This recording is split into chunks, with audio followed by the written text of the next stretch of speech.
everybody to Business Builder Podcast. Brother Juice here with my good friend, filmmaker Rob Massa you're at School of the Arts now, right? So let's discuss the School of the Arts. You've been there for how long? 10 years. 10 years. Man, I didn't know it was that long, dude. And you have just now recently received, they put you in the right spot, which is now you're a teacher. Well, I was promoted to what is basically the equipment room manager, which was a good bit of responsibility, but good compensation. And I also got to teach a university level class. Right.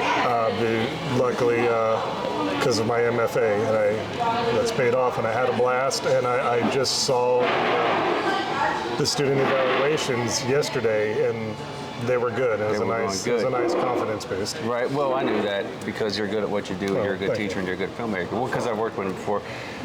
But this isn't. Obviously, you've been in film ever since I've known you, right? And we've worked on a couple projects together. Yeah. But we are here in Kernersville, North Carolina, at what is this place? Savage Roasteries. Savage Roasteries, and it's Christmas Eve. So first of all, thank you for getting out but again, it's hard for us to get together because you work and I'm in Wilmington and you're here. That's a bit of a distance. So it's a bit of a distance unless there's like a specific project going on, but because I just sat with a friend of mine that lives here too, and shot something with him at my mom's house for 3 hours, but hadn't seen that dude in 15 years, So this just happened to be a kind of a lucky coincidence where I could see everybody and kind of do stuff like this. So we have some questions, because this is a podcast, and we're going to ask questions. So what first drew you to filmmaking in the first place? How'd you get into this? Or was there like a particular moment or a film that even like sparked your passion for this? When I was little, I had different tastes than I do now. I liked the action movies my dad would rent, like Predator and Die Hard. Those are a little bit goofy to me now, but like you have to approach them with fun. Like a friend of mine recently said, like you can't take everything so seriously. Right. But when I was a kid, maybe it shouldn't be obvious, I was a weird little kid. I always liked making up stories, doing stuff like that. And there's two things. My dad went to art school, and he had an advertisement business, and it failed, and he became an airline mechanic. And he'd always tell me, you don't want to have a 9-to-5 job doing something like in some sort of business. I have a 9 to 4:30 job now, but it is in the arts. Right. But I think he lost confidence with his skill, but every now and then he'd paint a picture or build something. Yeah. They had contests at work at the airline he worked for, and he always won. Right. But I didn't want to be like that. I didn't want to give up on what I wanted to do, and I think he would have wanted me to do that. And he died in '98, which I think I told you about in the past. I can tell you the incident. I decided to go to film school. I was sort of in graduate school for the sciences locally, and my friend came down and we went to see the band Blur at Ziggy's in Winston. This is a while ago. Before it burned down? Blur was it was '97. It was the biggest band in the UK, but they were playing at Ziggy's in Winston, and Smash Mouth was the opening band. Get out, man. Dude, I bet it was packed up in there. Ziggy's was pretty much packed all the time. It was a small venue. It was packed, and I remember I was driving and my friend was drinking. Slightly off the subject, he had one of those big Fosters, and he showed me an airplane bottle of Wild Turkey, and he mixed it in there. And he threw a beer at Damon Albarn, and it hit him in the legs, and the beer spilled down. And I saw him within the past couple of years since the pandemic, and he denies that. But that's what happened. But at that night when I was watching the show, I was like, what am I doing? I don't want to do the sciences. So the following week was still the drop that period, and I dropped out. And then worked temp jobs and eventually went to film school. And here we are. 25 years later. So this year, we were talking earlier, this year you've done 3 films. I've shot at least 3 short films. One of them I shot not even 2 weeks ago, so I didn't complete 3 films, but I shot 3 films. Okay, but still, when did you start? Because this is December 24th, 2024. When did you start for this year? We'll see. It's tricky. We're cheating by saying a year because the first one was shot in October of 23, but it was finished this year. Okay, so technically, we carried over. So you've basically been working all year, which if you're doing 3 short films a year, doesn't matter, man. That's a lot. That's a lot of work. It was. It is. So, what were some of your biggest challenges early on, and how did you overcome those? Early on, honestly, the biggest challenge was confidence. I did a lot of short films in New York, and we went up there together to work. Because you used to teach at NIFA, right? Yeah, well, I didn't teach. I was kind of like a TA. Right. But remember, someone hired me to direct it, which was humbling that somebody would think. But confidence was the issue because I hadn't done anything in so long down here. When I first moved down, I did, and then my wife and I tried to make short films, and we just kept getting pushback. Like, people were confused by the ideas. I remember my wife wrote one where a couple kisses, and we auditioned actors, and he said, like, well, I don't feel comfortable because my girlfriend might see this. Yeah, but you're an actor. Acting is fake. Yeah, it's pretend. Acting's fake, people. That's like if you play a killer and you kill someone on camera, the police aren't going to arrest you for murder because it's not real. So my friend and I started planning a short film. Is that Brian? Yeah, his name's Brian Best. He co-wrote and produced the first 2 I did. The second one he wrote himself. Right. And he asked me to direct, which is also an honor and humbling that somebody asked you. Dude, who did the box? Huh? Who did the box? The box was all me. Because don't ask what's in the box. So but you got who was that guy? Was it William Forsythe's nephew, right? It was no. What's his name? Like he's Willem Dafoe? Willem Dafoe's nephew. Yeah, he's in it. He's very good. I would love to work with Willem him. Dafoe's nephew in a short. I mean, that's a good get, man. Yeah. And he was good. It wasn't like he was bad. He's a fantastic actor. I would love to work with him again. He was scary. Yeah. But overcoming the confidence, there were several times we were developing because we didn't know stuff. We realized we had to pay people. We asked some students to do it. We didn't know how they were going to react. We didn't know if we had any credibility. And there were several times I almost wanted to call it off just out of fear. Yeah. And we didn't. And everything flowed perfectly. No problems. All the prep work we did, it paid off. And we made a website for that project. Right. It's an excerpt from a feature script Brian and I wrote. Right. I mean, we're not actively pushing that idea, but we have a website. We just finished a pitch deck we put on there to try to get funding. Yeah. But if there was interest, obviously, we would turn back towards it. Right. So, talking about milestones, like, what's something that you've come across that you was like, you know what, I've done it, I've made it, or a point where you're like, I'm a filmmaker, and I figured that was probably maybe far back, but has there come a point yet where you're like, I have arrived, or have you felt that yet? Not really. I'm still dealing with a lot of confidence issues, but the second film we did called A Second Chance to Die, it's gotten good. That's a good trailer, man. Good reviews, good comments. And I guess there's a point where you have to accept that not everybody's just saying it to be nice. Yeah. That maybe we did do a good job. Yeah. I like to think so. Yeah, and I thought so because that's something you can flesh out. Well, you've been around it long enough, man. Not everything is worth putting money into.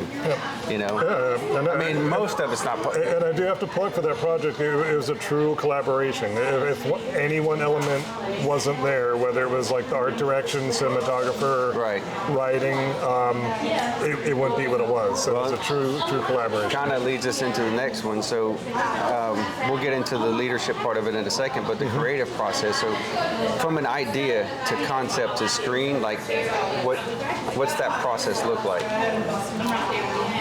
Every project is a little bit different. The first project we did called Surprise Party is a thriller. And I think Brian and I were both trying to come up with an idea that could be a thriller, because thriller horror is very popular, especially on streaming. We're trying to come up with an idea that was personal, but I'd like to think he likes it too, but we put both some of the darkness in there that we both like. And we tried to write a solid script with relatable characters, an identifiable protagonist, antagonist, specific goals. Yeah. Specific goals, these two people are trapped in a location and they try to get out. I don't know how many more clear cut it could be, and you see the danger they're in. Like I said, Second Chance Brian wrote based on an idea he had, but my creative process is a little bit different. It's sort of the opposite what they teach you. The way I do it, I come up with visual ideas. Yeah. Like, oh, that would be cool if a guy had to break into this building and he was stuck.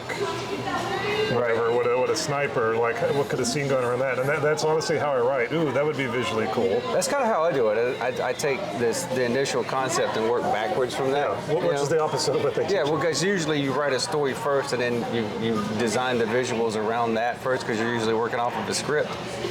But I do it the same way you do, man. I have the idea first and I'm like, because I think both of us, we think in pictures or we think in video, and so we can just build out the world around it. Yeah, I told, like I mentioned, I was lucky to teach a cinematography class this fall, and I told the students once I went to film school, my dream started to have really good cinematography. But I've heard people that say they only dream in black and white, which I don't understand. Like I don't mine's well colored, like well shot. Mine's like freaking Apocalypse Now, man. Yeah, I think mine are widescreen too. Yeah. But. So what do you think the most critical part of storytelling is? At the script, the visuals, or character development? And I think I know the answer because we talked about this earlier. Well, I think without a good story, you don't have anything. Yeah, that's what I thought you were going to say. Have the best, most beautifully shot and edited film with great sound work, but it has no story, you don't have anything. And there's so many examples of that right now. Oh, most of them. I don't want to sound arrogant, but 95% of films out there don't have that. You're not sounding arrogant. Everybody sees but it. you know what makes a good story? I think it's a relatable character where an audience can, like I've been through that puts you from their point of view, an identifiable goal. This character needs to get this job. He needs to get this girl's phone number. He needs to escape from this prison. That's the identifiable obstacle. Who's the antagonist? The warden, the sister, his love interest's ex-husband, the prison walls. I don't know. That's the tension and conflict, right? Because without that, without something to overcome, it's not interesting. Because we want to see how this resolves. One of my screenwriting teachers mentioned there should be a conflict in every scene, and you know, it doesn't have to be ridiculous. I mean, it could be as simple as like, I locked myself out. Yeah. Yeah, exactly. Yeah. Okay, so now, especially this year, since you've done so many projects, right? And we were talking earlier, you have worked with teams, you have outsourced stuff, you have you've like big, director, producer type stuff. How do you approach the leadership aspect on set? Well, it's almost like a corporation. I think the director should hire sort of the keys, like the cinematographer, perhaps a producer or AD if you're lucky enough to have the budget to have one. On the past 3 projects, the past project, it's called Alyssa. I did almost everything by myself, the production, because I just had to prove to myself that I could do it, that I wasn't a phony. Yeah. And I think I did. I got a picture cut. The cinematographer did a great job. But you hire the keys and then allow them to hire the people. For example, the cinematographer in the last project, he had asked me about working with so-and-so. I said, like, if you want to work with them, that's who you should hire. I mean, don't hire a maniac, but like, if you feel these are people you want to work with, absolutely hire. Right, because that's important, man. I mean, it's really important to have people that you can trust and that know how to do the job. Yeah. Because otherwise you just go into production hell. Hollywood is a business. But going back to something briefly mentioned and talking about storytelling, why are so many modern films so lengthy? Like, you hear about the original script was 300 pages, we had to cut it down. Like, if you go by a minute per page, that's what, a 6-hour movie? Yeah. That's crazy. Unless you're Bergman, don't try that. Well, but you told me, what was that movie you just mentioned that was 3 hours long? Now, this refutes everything I'm saying. I thought Scorsese's Killers of a Flower Moon was fantastic. It was 3 hours and 20 minutes, and neither my wife and I got up because I didn't feel there was a wasted moment. Right. But Scorsese is a master filmmaker. But that's difficult to pull off in 90 minutes, and then you double that. It's even so you have to be somebody who knows what they're doing in order to pull that off. But again, if the story's not good, if the script isn't good, you can't put it on film because it just won't work. you know? I wish everybody would follow that.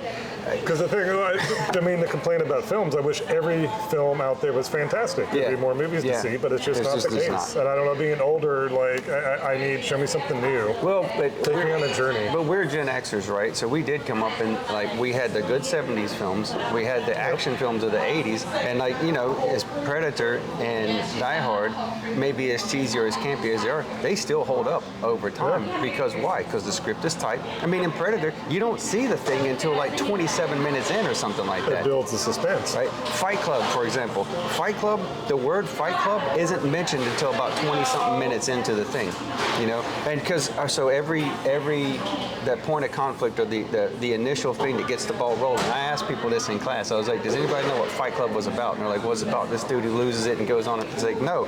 Why? What was the thing that drove him to that? Do you know what it is? I probably can't put it as succinctly as well, you can. No. Well, what do you think? What was the initial reason for Fight Club in the first place? Just because he couldn't sleep. He had insomnia. That's right. Yes. Right, and his first solution wasn't Fight Club. It was he went to the support groups. Right? And so he was trying to sleep. He was trying to solve his problem was, I can't sleep. I need to get sleep. And so he started going to the support groups, and Fight Club grew out of that. So it wasn't like he's like, I can't sleep, to start a Fight Club, you know? What's kind of funny, a couple years ago before the pandemic, students at school told me there was an underground Fight Club, and they asked me if I wanted to go. No. And I said, like, well, think about how that would go out when I get called. Like, are you in an underground boxing rings with students? It's like, no. But that's absurd. That's one of those things, it's like, I'm going to have to plead the fifth on everything here.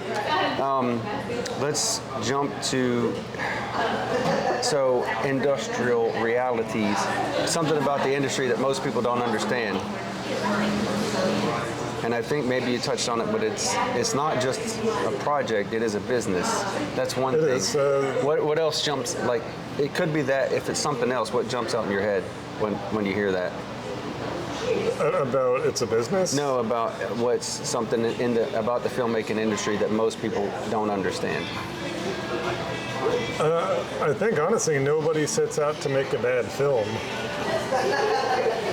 It certainly appears that way. Even some of the worst, somebody actually thought they were doing good work. Yeah. Well, yeah, because you don't ever start something thinking it's going to fail. Yeah, and I'm super critical, but I do have to stop myself and thinking like, hey, this person made 5 feature films. I haven't made any. They tried. They put themselves out there. I haven't been able to do it. So more power to them. That leads us to the next one. Then, how do you? Here's a big one. I think this is probably where most people get caught up. It's like, how do you fund projects? Because there's really 2 ways. It's either your money or somebody else's money, right? Am I wrong about that, or am I right? I wouldn't know how to get other people's money. I wish I did. In the past, we tried fundraisers, weren't really able to. I wouldn't know how to raise $5. And I'm being a little bit facetious, but there's some fact there. The first 2 projects, Brian and I split the costs.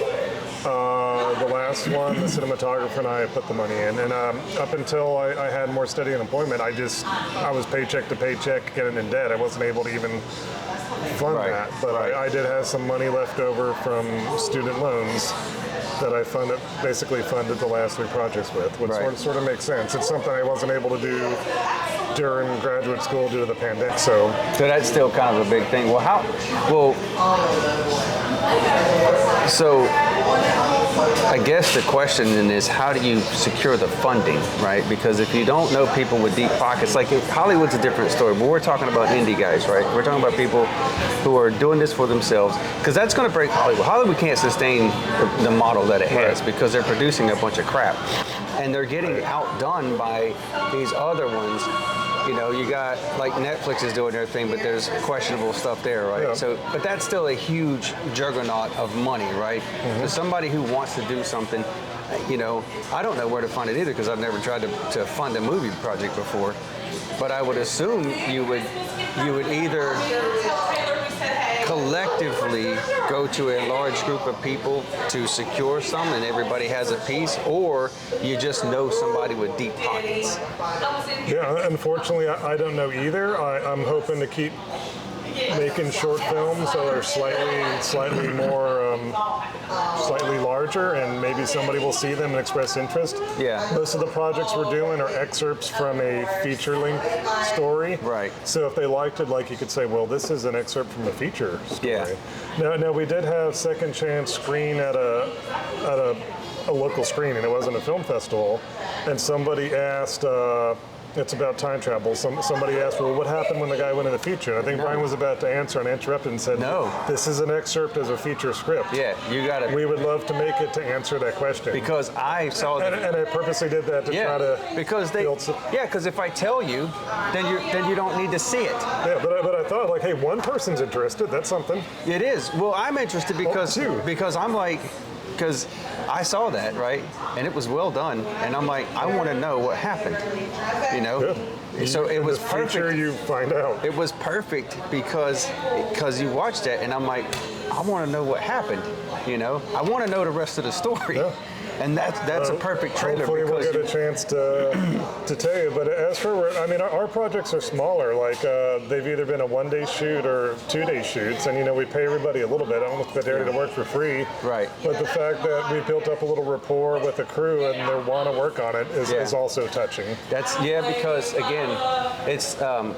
Did you ever see that there was a documentary that Ziggy Marley did, and it was him and his brother, and they had these BMW touring adventure bikes, and they rode across Africa, and they were going to go, I think, don't quote me on this, but I think it was Zimbabwe or somewhere. Bob threw a concert back then. It was a free concert, right? And Ziggy was going to do the same thing, but he was going to take this trip with his brother across the desert, right? Yeah. And they filmed the whole thing. And his motto for the whole trip was only the willing, right? Because when Bob went, the whole thing was for free. The backing band that he got from Africa, they played for free. And so Ziggy was like, only the willing, right? And so when you have a crew that's like that, that they believe in you, they believe in the project, and everything kind of clicks together, that's an unstoppable crew, man. Yeah, we'd like to have that. Just seeing how everybody worked is touching. Just really dedicated and into the details, and we'd like to think we get people involved because of the story ideas. But again, we do pay everybody a little bit, but it's not much because I am by no means wealthy. You don't have the deep pockets yet. And we always have breakfast and coffee, and we always provide food. Because that's an important thing. In New York, I was on sets where they didn't even have water, and that's when I became the diva. Like when it's hot, you can't even get water. Yeah, no, it's not cool. That's production hell. Basically, everything I do is what I always wanted to have done on sets. There you go. So you young people coming in, you young aspiring film makers, or if you're going to be in the industry, look Bob up here because he'll take care of you. And the other thing I do is I want everybody to, ultimately it's the writer or director's project, but I want everybody to feel like it's their project. The cinematographer has his or her input, like the style, the design. They get to put that on the reel. The art director gets something to use for a portfolio. Allow them a lot of freedom, just basically pitch the premise, and we always back and forth, like, well, I was thinking that could be a little bit darker or whatnot, but I'm surprised a lot of times when you have an initial discussion, which you're looking for, and send some examples, I'd say 95% of the time what comes back is exactly what I was thinking, just based on the initial discussion and letting them be creative. Right, which is good because that way you can give somebody a long leash, and then you can trust them with it, and that further builds the rapport between you and the crew, man.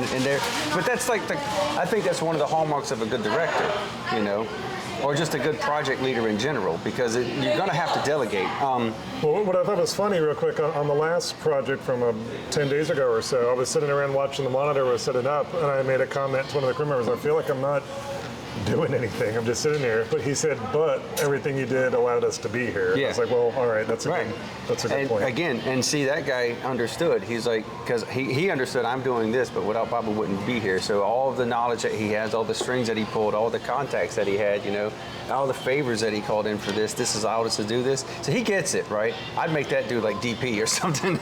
Or give him some responsibility because he understands. Specific crew member is very talented, and I think he's interested in the next 2 projects I have lined up. So hopefully we'll like to work with a lot of the same people. So what have you learned about marketing the films, right? As far as, because you got to go around, right? You got to do the film festival. That's still learning in process. Second Chance to Die, we submitted it to, I think, 9 festivals, most locally. I think accidentally submitted to one in Colorado because I didn't look at where it was. Right. But the acceptance happens January, February, Okay, so so you're we still waiting on haven't that. heard yet. But let's see how that works. Outside of that, though, what else might you do as far as that? One thing I did, the first project we did, because it was sort of an excerpt from a feature, not really a self-contained short film, I put it on YouTube just to see what happened. And I hadn't posted anything on my YouTube channel in maybe 7 or 8 years, which says how far out of it I was. And I think I woke up in the middle of the night, checked my phone, which I'm trying to get away from being on the phone this new year. That's one of my resolutions. But I saw it had 600 views. I mean, that may not be anything for most people. For me, like, what? Well, that's a lot. And it has, I think, over 5,600 views, which for a lot of YouTubers, that's nothing. But for me, that's a lot. There's I'm going to say a film I did, I think 2007, 2008, that I think is shitty. I think has 71,000 views. And I don't know why, but I'm not complaining. Just why this one? We can get into that later, man, or maybe after this, because I do this now all the time, and I'm a podcaster, but it's on YouTube, right? So I don't like to say that I'm a YouTuber, even though technically I am. But so I've learned a little bit about YouTube. Well, and talk about another thing I want to do. We haven't posted the new projects on YouTube because I think for a lot of festivals you can't release it elsewhere till it's accepted, and even some festivals won't accept it if it's already been in other ones. So still trying to figure out how that works. But another thing, once it's released and it's passed out, I'd love to post it on YouTube and get people's comments. Exactly. Well, because again, here's the thing too, right? Right now, having a camera, having some wireless mics, dude. At its base level, this is filmmaking, right? Yeah, this at the base level, right? So stuff like having this stuff in our hands, dude, having just a phone, right? I mean, dude, what was it? I think Brian Soderauer, what's that guy? Steven Soderbergh. He shot a whole film. he shot a whole film on an iPhone. I actually thought it was one of his better films. Yeah, a lot of people like this is a good film. Maybe so it's like Bubble, perhaps? something like that. But the point is that just this in your pocket, it democratizes the barrier entry level to filmmaking. And again, it's not about the equipment, it's about being able to tell a good story. Yeah, and and all the stuff that goes along with that. However, now with YouTube, that's your distribution. So you could just say, to all the traditional methods to get it out there, and if you can do all this yourself, man, you really can just distribute it on YouTube or whatever and build it up that way. And some people are doing that, and in different ways, right? Because there's so many examples of this. So I think the traditional way has its merits, and certainly if you get a big money provider behind you, or you get a big distribution behind you, you want that. But it's not absolutely necessary anymore. There's so many other ways to do it. I mean, you could crowdfund, you could do so, and I think, I hope Hollywood falls, or they do a hard reset and get back to what they did. In the late 60s, 70s, you heard the book From Easy Riders to Raging Bull. That period was the most creative filmmaking. And don't get me wrong, I would love to have a Hollywood studio funding a project that I would do. I would love to have that. I would welcome that. So, what do you think about the statement that filmmakers become their own brand? And have you done anything to address that? Or how has social media influenced the way you go about it? I don't know the specific answer, but I've had friends that know me well read my scripts or watch something and say that seems very Bob Massa. I don't know what that means, though. I think I might have... No, because I think the same thing. Well, I like a lot of dark surrealism. I like directors like Kubrick. Then I got like a weird surreal sense of humor. And there's this. I like well-composed shots. They have to be interesting, like paintings. So that's what I've noticed about certain you too. Cinematographers. Because if somebody asked me about you, I'd be like, I would say basically the same thing. I'm like, well, he's dark, but it's like kind of a dark humor, but with very old school cinematography, right? Because the cinematography is serious. The shots are serious. Now there might be something in the script or the or the interaction that's like kind of flippant. Yeah. But the shot like one thing that you always do since I've known you is you always pay attention to shot composition. It's very important, and I think that's one of those skill sets as a director that you just can't overlook, because when you see good stuff, we were talking about this earlier, when you see good stuff, you recognize it, right? And the thing is, you know it when you see it, but you can't identify it, you know? It's like you miss certain things. If I can plug the cinematographer I worked with on the last project, and I think he's interested in the next two. Josh Campbell is very, very talented. Lucky to have met him, and fantastic. Lucky to be working with him before he's scooped up by the big leagues, if he wants that. Right. Oh crap! I lost my questions here. Don't worry, I got them right here. So let's say we kind of touch on this a little bit, but let's say, all right, what is the most important or the toughest lesson you've learned so far up to this point? Wait, did you say the toughest lesson? The toughest lesson in filmmaking thus far. If you had to pick one. Well, it wound up being a positive. Pick the right crew and everything flows easily. Right. And do all your prep work. Right. Cool. So that's easy. We just go right past that. Another thing I learned that I did in these last 3 projects, meet the actors early on, have a conversation, whether it's on Zoom. Yeah. And for the last 3 projects, I met with the talent beforehand, and we did a rehearsal on a stage to block. So when they showed up, it was just minor things like, can you maybe find a way to get a little bit closer to the window? Right. Could you find a way to perhaps turn towards the camera a bit more? I've also worked with the same actress in 3 projects. Her name's Elise Kimple. I got to give her a shout out too. Extremely talented. Right. What about and I guess that project you were talking about would be this example, but an example of when you felt like all the hard work was worth it. We're like Hannibal from A-Team says, I love it when a plan comes together. Like, have you had one of those moments? Well, it kind of still every time when we're on set and maybe doing the first shot and people are saying dialogue you wrote, there is a little wonder, like, what the hell am I doing? How did I get all these people come here to do this? Yeah. Like, well, if it's a comedy, it's even funnier. Like, why? It's like why are they doing this? But then when you cut it together, it's proud. What's happened in every project, I think, the day after the shoot, Josh would quickly color grade some stills and send it to me, and that's when I'd get excited. Like, oh crap, that looks fantastic. Yeah. And of course, like, I want to send it to the actors right away. Like, hey, look, and it builds up.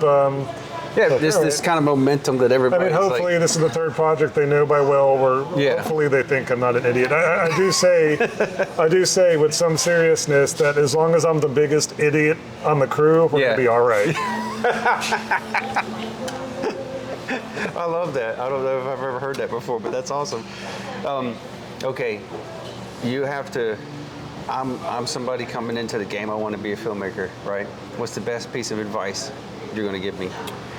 Well, the first question is, what is it you want to do? Do you want to act? Do you want to direct? Do you want to write? Do you want to be a cinematographer? I want to be in your spot, right? So a director. Let's say I want to direct, right? Okay. Well, are you just starting out? Yeah, have you done anything? Totally new. Yeah, haven't done anything. I just really want to be a director. I would say, try to write a 3-page script that you could shoot on one location in one day with 2 actors tops. Plan that. Find a crew that you can pay for a little. Give yourself a budget of $1,000 to spend on everything. Oh, that's a good idea. And I think you'll be okay. Give everybody a little bit, including the actors. Have breakfast, have lunch. Yeah. And treat everybody with respect, because ultimately they're out there, even though you're paying them, you're not paying them enough to override this. They're out there because of you. Right. And hopefully they believe in the project. The other thing is listen to your crew if you hire the right people. Yeah. Take their opinions. If you hire the right people, you're probably going to agree on almost everything. There shouldn't be a lot of conflict. Beforehand, show your script to people you trust that give construction criticism. Right. Now, one thing I learned when you're giving criticism about anything, you want to start off with something you liked. Yeah. In the past, I'd always go with the stuff I didn't like, thinking like, well, everything else is good, but it comes off as being extremely negative. Yeah. I can come off as hurtful. So give some start off by giving some comments you like. You know, that looked really good, or like, I really like this character. This scene was tense. Second thing, have some questions. One thing is, I don't understand why would he say that? Yeah. And then the third thing is, then you can offer some suggestions. They say you should mention. You sandwich it, right? Yeah. You got positive, negative, positive. Well, positive questions, and then some possible solutions. They say you should only mention some things that could be improved, but I think it's okay with offering solutions. But it's always like, hey, you know, it's your project. I wanted to see this guy be a little bit more forceful in this scene. Right. Or I really thought those two would end up together at the end, and they didn't. And honestly, it was disappointing. Yeah. On the project I'm planning next year, 26 actually. A friend of mine that I'm hoping to be lucky enough to have be a producer on the set. When he read the first draft, he said, you know what, the end was a little bit overwhelming. He's like, I don't know if you want me to give you an idea. And he did give me an idea, and I actually thought it was fantastic, and that's how it ends now. Hot seat, quick questions. Okay. Whoops. Okay. Favorite film genre?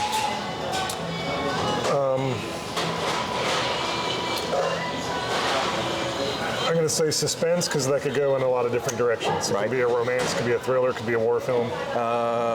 Most inspiring filmmaker or director? I like Kubrick. Go-to snack on set? I try to eat healthy. I'll get vegan energy bars and apples. I did not expect that. That's not what I was expecting. I kind of think I know the answer to this one, but what's more important, script or cinematography? Script. Yeah, that's what I thought. I happen to think the same way about that.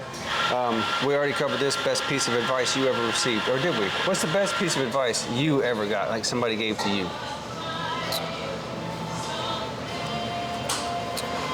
It's probably something my wife said, but is over periods of time. It's not succinct and articulate, but it's basically she wanted to see more personal type writing from me in projects I pursue. She really liked my thesis script that I wrote for graduate school that was set in the Civil War. That was kind of unique. And that's part of the motivation for doing this last project, which is all 100% me writing and a story that I've been wanting to do for a while about a painter that gets confused about why you make art. Oh, that's a good idea. I like that. Well, the one you told me about, the tower, the lighthouse. Yeah, that's somehow that's personal. I want to see that. Well, interesting. My friend that's a producer, he asked me, it's always good questions, like, why do you want to do this project? I was like, it's interesting and everything. I wouldn't say it's personal. He's like, yeah, but it sounds like it's personal to me. You wrote a feature script set during the Civil War. It's personal. Every time you go on a road trip, you stop by a Civil War battlefield. Yeah. So you do have some personal stuff. It's like, well, I guess I do. I don't know why, but I guess I do. So interesting perspective. But that's something. But you know what though? But that's a thing that you can. That's something that you got to pull out, right? Yep. That's part of your story. Favorite film you've made so far? That's complete. I think Second Chance to Die is the most complete. The one you saw at the time machine. But to me, it's, I don't know, man. I like the box, but it's a toss-up because I kind of like them all, right, for different reasons. Well, there's almost like two genres. Like Second Chance is trying to tell a more commercial story. The box is my more personal. The one I just shot about the artist is more like the box. So if you're more of a box fan, you might like this new one. It's very serious though. Yeah. But there's a lot of blood involved though too. Well, but hey, it's a movie, man. One piece of gear you can't live without.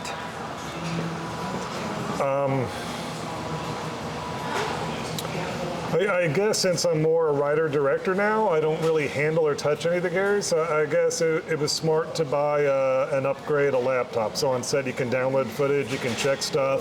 Yeah. You could have the script handy if you wanted to make changes. You could have shy diagrams and tweak them. You could play back and check footage. So I think having a good Apple Mac you need a Mac. laptop, You need a Mac for sure, man. And for filmmaking, you need a Mac. You need a for MacBook other Pro. things, you can get a PC. But for filmmaking, I understand by having a Mac. Dream actor or actress to work with? Well, like I said, the actresses I worked with in the last project are fantastic. Elise and Gabby. I would like to continue to work with them on projects if they fit it. If you want, I mean, more well-known, no, dude, famous this is for you. people. It doesn't have to be well-known. I kind of like Oscar Isaac. I'd like to work with him on something someday. Yeah. Other actors, I like Benicio del Toro. I'd like to work with him. I have a project in mind, loosely based on a famous director from the 70s. I thought he could play him. I don't want to say too much because it's just an idea. Yeah, no, because I think I know who it is. It's a script I want to write, but I feel like I have to make a feature film and struggle and have some failure and chaos, then I can write it. And he'd be great for that. Yeah. For actresses, they're a bit older. That shouldn't disqualify, but I really like Juliette Binoche. I'm not familiar with her. What was she in? And Isabella Huppert. They're not in too many American movies. Isabella Huppert is in a lot of Michael Haneke films. He did an American remake of his own film called Funny Games, which is the most frustrating movie to watch, which we can talk about. Right. People don't want to hear about this. And Isabella Huppert, both of them are fearless, absolutely fearless. What's harder, directing or producing? Producing, but again, I know what it is. I realize my wife's advice is like you have to step out of your comfort zone, which is still very hard for both of us because we're very much introverts. Yeah. So in the past year, I alone or with Brian's help produced 2 films. Neither of us, I thought, were cut out to do that, but we did it. I was nervous as hell about teaching a university class. I did it. I think the students were happy based on the reviews. So it's stepping outside of your comfort zone. If you don't, you're not going to get anywhere. Well, but I think, though, I've always known this. I don't know if I ever told you, but it never crossed my mind that you wouldn't be a good teacher. I always knew you would be a good teacher. I didn't know if I ever told you that before, but again, like I said before, you're a student of film. You're not just a guy that's doing it. You're actually a student of film, right? So you have a deep depth of filmmaking, cinematography. You're not just knowledgeable in one area. You have knowledge across all these different things that require a filmmaker to have or should have, right? Some people are out there running around doing stuff and they had no business doing it. Yeah, there's a lot of people, but we'll save that for when the camera's not. But like, you know how Mike Tyson is a boxer, but he's a student of boxing, right? Mm-hmm. He has an extraordinary depth of boxing. There's the history. He gets into it, and he can name all these boxers all the way back to the 1900s and beyond, right? And that's what you remind me of. It's like you don't just have, I only know this. You know camera, you know sound, you know scouting locations, you know about every single role that it takes to make a film. You know all the stuff there is to know about it. And I think that,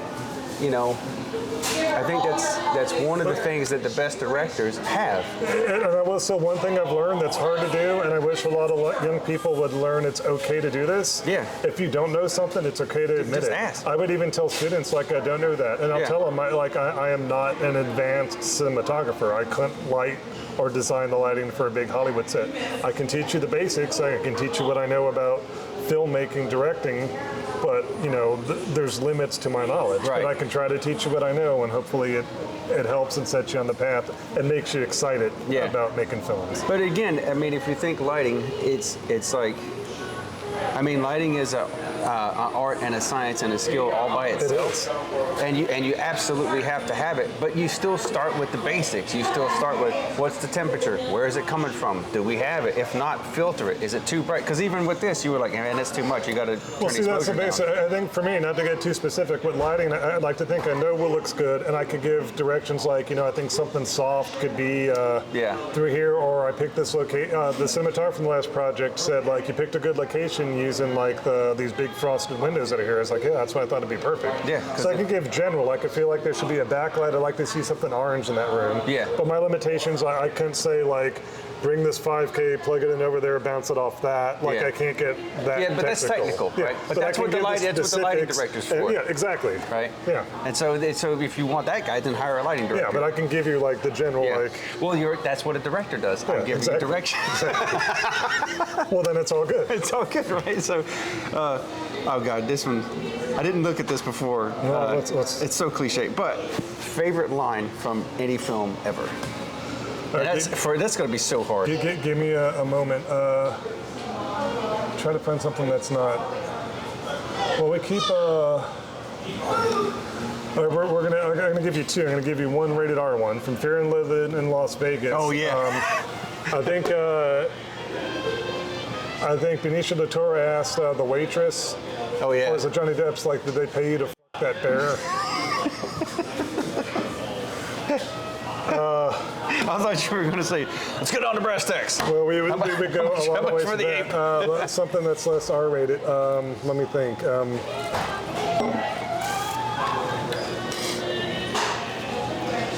God, maybe something from well, they're all going to be all right. Another one that comes to mind is Nicholson's rant in The Shining when Shelley Duvall comes in and is like, hey, could you take me for a walk later? Yeah. And he says, you know, when I'm in here typing away and you come in, it disrupts my concentration, so-and-so. And Lex says, you can't do that. And she's like, okay. And he says, why don't you like start now and just get the f out of here? Because it's absolutely so brutal. And I've seen the movie 50 times, and every time I watch that, you're like, that's horrible. Well, and then that whole thing, too, is just as, like, I don't know, what's the runtime on that? Do you know? I think Shining's over 2 hours, maybe Right. 2:10. But it even feels longer because they draw that stuff out, you know? I mean, it's cut with the stuff where there's all this action and whatnot, but it feels longer because some of those moments are drawn out. Do you know that, what's the scene? It was like the scene in the kitchen where what's that tall black dude's name? I forget his name. Scatman Crothers. You know how many times they shot that scene? Yeah, I think that's... It was over 100. Yeah. And they're like like one after the other. And he was like, he's freaking out. Everybody's like, could you imagine that? Dude, I don't know. I wouldn't want to do that as the director. Who was that Kubrick? Or, No. why did he do that? I mean, obviously, I don't know. I he think there's some didn't. he was a very intelligent man. I know he was a master chess player. Yeah. I remember one story I read about him on Dr. Strangelove when he was still somewhat of a younger filmmaker. And George C. Scott thought Kubrick was an idiot because Yeah. he would just say, like, you know, you need to do it faster, until George C. Scott played chess with Kubrick. Yeah. And he couldn't beat him. Right. You Yeah, know? I think sometimes with directing, it's best to give actors or actresses like action verbs, like you really want to intimidate him. You want to like win her over. You want to frighten him, but sometimes maybe like just do it louder. Yeah. Like when Yeah. you can't, sometimes you just have to. Well, dude, you know, that one that we did in New York when, I don't know the kid's name, right? But It's been a while. But he was where we were sitting on the stoop. He was sitting on the stoop with Evangelista, right? Yeah. And they were talking. He's another actor I would like to work with again, Peter Evangelista. He's great, man. He's great. That dude's got $1 million smile if I ever Yep. did see one, man. He is a handsome fellow, that kid. But I remember that other kid was like, he just couldn't get it, and it's hot, right? It's July in New Yeah, York, that's right. That's right. And we were there for like an hour because he couldn't, and I was just like, and I'm sitting there thinking, dude, I know what he's talking about. I could do we'd be done. We'd be done with this. You know, I'm not an actor, but I'm like, I know what he wants. Like, how do you not understand what he wants? And so, but eventually, he got there, right? I don't know what you told that dude. I don't remember. I think his background was theater. It was Maybe theater, that's- right? So yeah, but he was. While we were doing that shoot, he got the call back for that show that he wanted to be on. It was like kind of some syndicated thing or something. But you remember that? He was like, yes. He was jumping up and down. It's like, good for you, buddy. Now let's get like. But we're on the clock, man, and it's New York and it's July and it's hot. Like, let's get out of here. There's a Chihuahua a block down the street that won't shut up. There's boats. There's planes. You know. I forgot about that film. I remember taken out of context, it would sound like we're like filthy perverts, but there was like the panty It was the smelling smelling. scene. It was this. Yeah. That It was like this. Nobody can make eye contact because he did such a good job. He really did. That was a good one too because I like odd stuff. You like odd stuff, so you make odd if stuff. you did this out right? of context, it just seemed like I like things with in them and like panty smelling. But that's not. That's But really it's not. just, it's just the story, Yep. you know. And Pete understood, right? Everybody understood the assignment except the one dude, and it's like, bro, all right, you're an actor, okay? You're a director, and sometimes the director's got to give direction to the actor. I get that, but it's like, I was sitting there going, I don't know what I tell this dude. I don't think he gets it. But I remember I was reading, I think it was 48 Laws of Power. Robert Greene talks about Hitchcock. And I don't know what movie it was, but the scene he was shooting, these two people were, it was a man and a woman, they were chained together, and they were handcuffed together, they were like on the run. Oh yeah, it's 39 Steps, I believe. Okay. Yep. So on the set, like he purposely he set the situation up where they didn't meet each other beforehand, so they had almost no interaction beforehand. And he comes and does it. He's like, hey, I'm going to do a test. Let's do a screen test right quick to see how these handcuffs work. And he handcuffed them together early in the day and just left them. And so, and then they were like, hey, do you got the keys? Like, I got to go to the bathroom. We're hungry. And he was like, oh yeah, let me go find it. So he's acting like he couldn't find it. So they were handcuffed together for like hours before they shot the scene.